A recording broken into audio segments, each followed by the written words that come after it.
Bonjour à tous et à toutes. Donc aujourd'hui on se retrouve pour une nouvelle vidéo. Et aujourd'hui je vais vous présenter une petite sélection de beaux livres, en tout cas de belles éditions que j'ai de certains livres. Je me dis que ça pouvait être intéressant de vous présenter des beaux livres que j'ai. Là ils ne sont pas tous, je vous ai fait une sélection de 1, 4, 5, 6, 7 livres. Donc une c'est les 3 premiers tomes d'une saga. Mon but évidemment dans cette vidéo ce n'est pas de vous faire de vous pousser à l'achat ou ce que vous voulez. Ça va dans un premier temps de vous faire découvrir potentiellement de nouvelles lectures.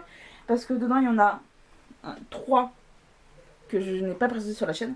Donc ça peut vous permettre de découvrir de nouvelles choses. Aujourd'hui, je trouve que par rapport à une époque, genre si je compare maintenant et à l'époque où j'ai débuté avec ma chaîne, les belles éditions, on va dire, il n'y en avait pas tant que ça. C'était très peu, ou c'était vraiment des éditions plus que limitées, évidemment. Aujourd'hui, c'est beaucoup plus courant de découvrir des éditions collector.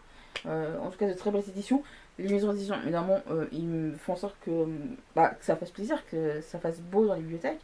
Et moi j'aime bien décorer mes bibliothèques, ça m'arrive de mettre de jolies choses dedans, mais il y a aussi cet aspect où les livres sont un peu des objets de décoration d'une certaine façon. Donc on va commencer tranquillement avec le premier livre qui est Frankenstein de Mary Shelley. Donc là je les ai aux éditions Monsieur Toussaint Louverture. Je l'avais déjà présenté sur ma chaîne, je crois début 2026, si je vous dis pas de bêtises. Voilà, donc tout le monde connaît Frankenstein, vous avez mis une édition de ce bouquin, de ce livre. Là, les éditions Monsieur Toussaint l'ouverture font souvent des très beaux livres en dur comme ça, avec un aspect tissé sur la couverture. En tout cas, moi j'étais contente de découvrir ce petit livre. Donc en gros, dans ce livre, on va suivre Victor Frankenstein, de sa jeunesse jusqu'au jour où il va créer sa fameuse créature, où il y a une fois qu'il crée sa créature, il va avoir plein de romans. Donc il y a beaucoup cet aspect où, comme je vous disais, on a le point de vue de Victor où des fois ça radote, ça replonge, etc. Et il n'arrive pas à faire arrêter la créature, là aussi où il devrait le dire. On a eu du passage également du point de vue de la créature, de ce qu'elle a fait aussi. Donc c'est intéressant, par contre il faut suivre, il faut tenir, ça a été fait évidemment à une toute autre époque. Maintenant, donc on a les tomes 1, 2 et 3 de la saga Endurance Games de Jennifer Lee Barnes. Là, j'étais chez Pocket Jeunesse. C'est les mêmes couvertures que sur les versions classiques brochées. Sauf que là, on a des petits éléments de déco en plus, dont du jaspage pour les 3. Également, donc voilà, et avec le titre de l'auteur qui est refait un petit peu. Voilà, et elles ont un côté un peu gomme sur la couverture, je sais pas comment vous expliquer. Donc le deuxième tome, également avec qui d'ailleurs sont pas tous les mêmes, parce que comme vous le voyez là, on a mais on a des fleurs en bleu, en fond pardon. Là on a des chaînes et une épée, donc ça relève. Là la même chose, c'est des chaînes, mais là c'est une clé. Là aussi pareil, des fleurs vertes, et là pareil, des fleurs rouges, avec cette fois-ci une reine, je crois, ou un roi, je sais plus.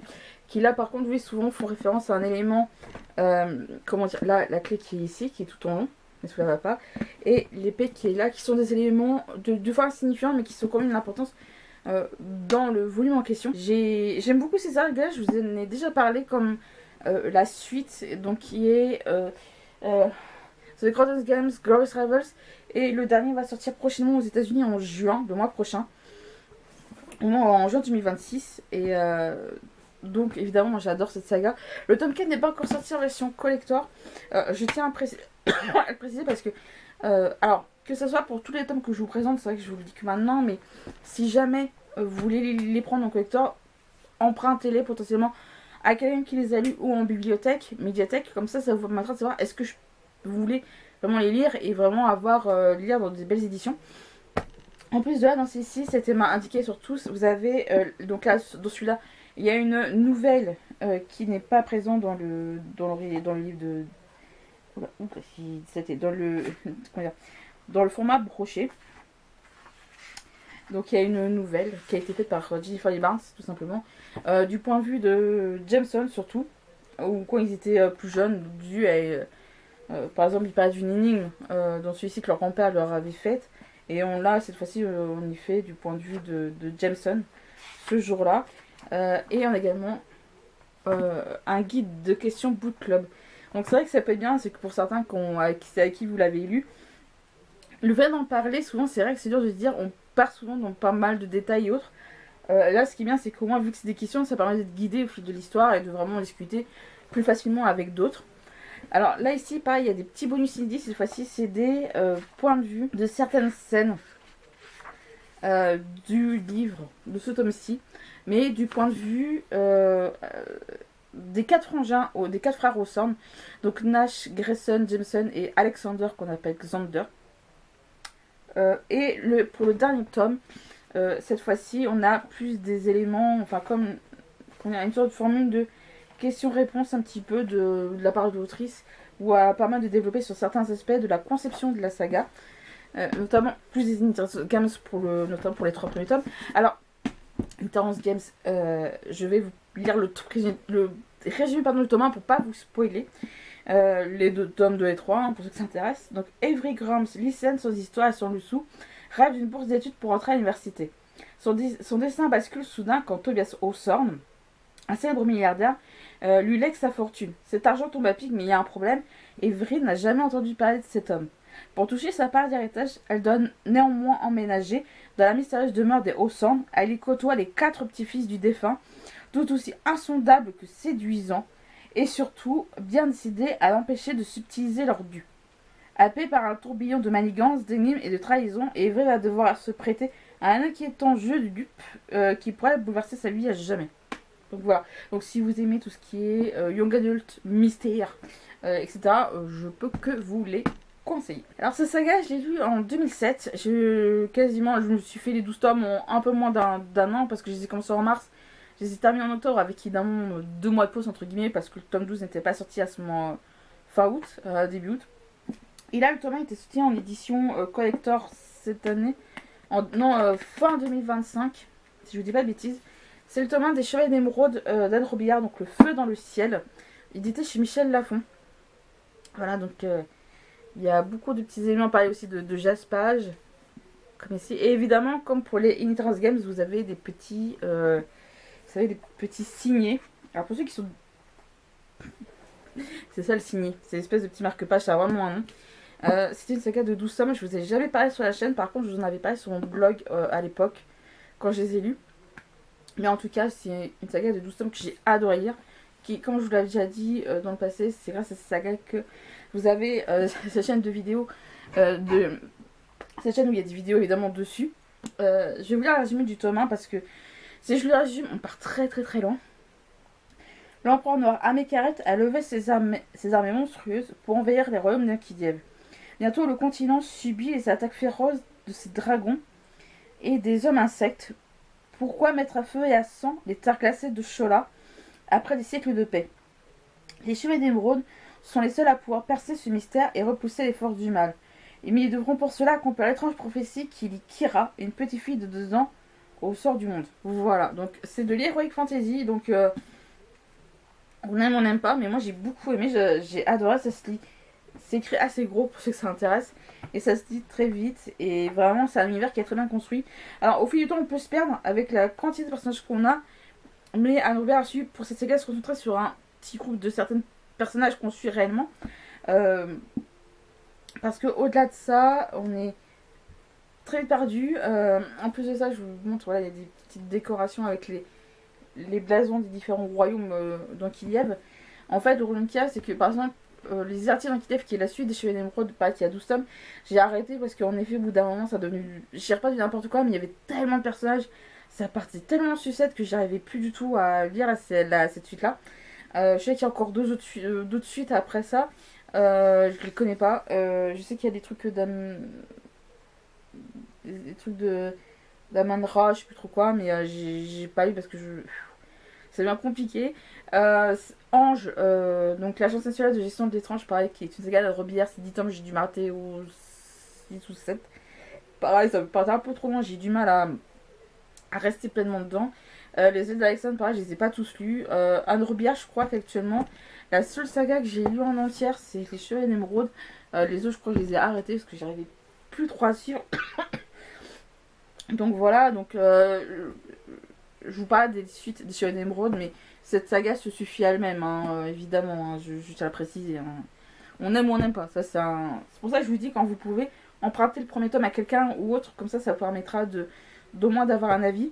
Je tiens à préciser, récemment les Inheritance Games vont sortir en poche chez Pocket Jeunesse, et la Sega chez Emerald est aussi dispo en poche, pour ceux que ça intéresse aussi, pour ceux qui veulent pas payer une vingtaine d'euros. Généralement le format poche vous en avez pour même pas une dizaine d'euros, donc c'est plutôt chouette.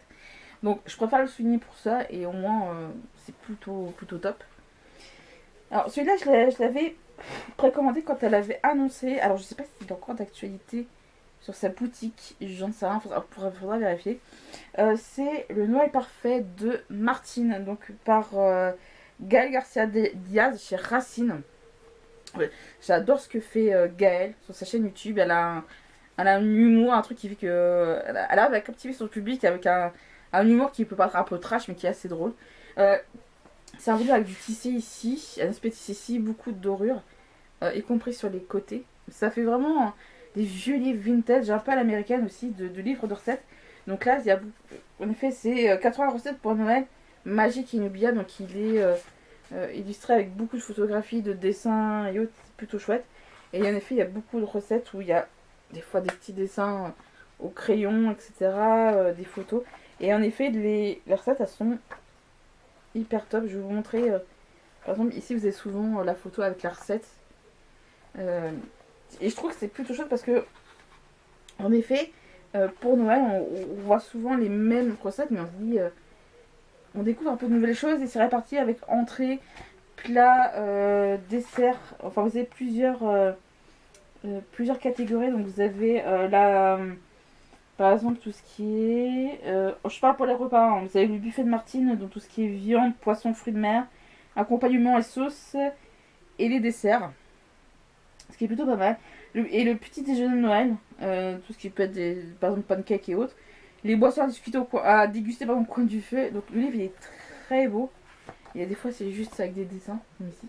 Il est très beau. Alors tous ces livres-là, oui, coûtent leur prix. Mais j'ai envie de dire, par exemple, pour celui-ci, moi je me plains de ne pas avoir souvent d'idées de recettes. Et là, on dit pour Noël, par exemple, ça peut être un vrai petit plus. Après, on aime ou pas Gaël, c'est chacun son problème. Hein. Celui-ci, c'est le dernier en date. Je participe pas à toute leur campagne nulle pour ces livres-là. Mais là, c'était le dernier que j'ai en date. C'est Encyclopédie des rêves et des cauchemars de Juliette Amadis et Frédéric Livins chez Le Héron d'Argent.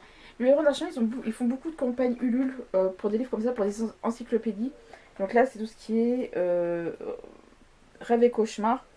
Mais ils en font plein d'autres. Ils en ont fait par exemple sur les contes, sur certains contes, par exemple Blanche-Neige, Alice au Pays des Merveilles, enfin beaucoup d'histoires comme ça adaptées aux plus petits.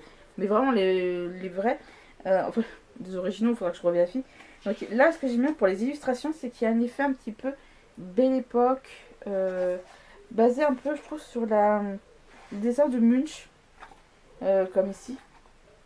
Vraiment, je sais pas si c'est art nouveau ou art déco, je suis pas très douée en art, donc s'il y en a qui sont mieux calés que moi, je suis plutôt preneuse. Mais j'aime beaucoup. En tout cas, il faut vraiment... C'est très grand livre, je crois que vous pouvez aussi les trouver sur leur site. Et bon, non, franchement, j'aime beaucoup ce qu'ils font. Ils font toujours de très beaux livres. Ça, c'est super top. Mais en tout cas, c'est vrai qu'il faut toujours en sorte que ça soit bien catégorisé, enfin, que ça soit simple à lire, c'est fluide, c'est très beau à regarder visuellement. C'est vraiment, ils font vraiment, le Héron d'Argent font vraiment de très beaux livres. J'en ai d'autres de leurs beaux livres chez eux. Mais en effet, c'est une autre vidéo sur d'autres beaux livres ou éditions collector que j'ai. Vous tente, n'hésitez pas à le mettre en commentaire. Ça me fera toujours plaisir de savoir si ce genre de vidéo vous tente. Mais en tout cas, cette vidéo avec une partie de mes beaux livres, j'espère qu'elle vous a plu. N'hésitez pas à me mettre en commentaire si celui-là vous tente d'en voir d'autres, parce que je peux vous en présenter également d'autres que j'ai pour pouvoir découvrir, comme je disais, de nouvelles lectures ou autres. Mais en tout cas, ça me fait plaisir de vous sortir cette petite compilation. C'est un peu une vidéo test, mais en tout cas, n'hésitez pas à me dire si vous en voulez une autre. Et sur ce, je vous dis donc à la prochaine.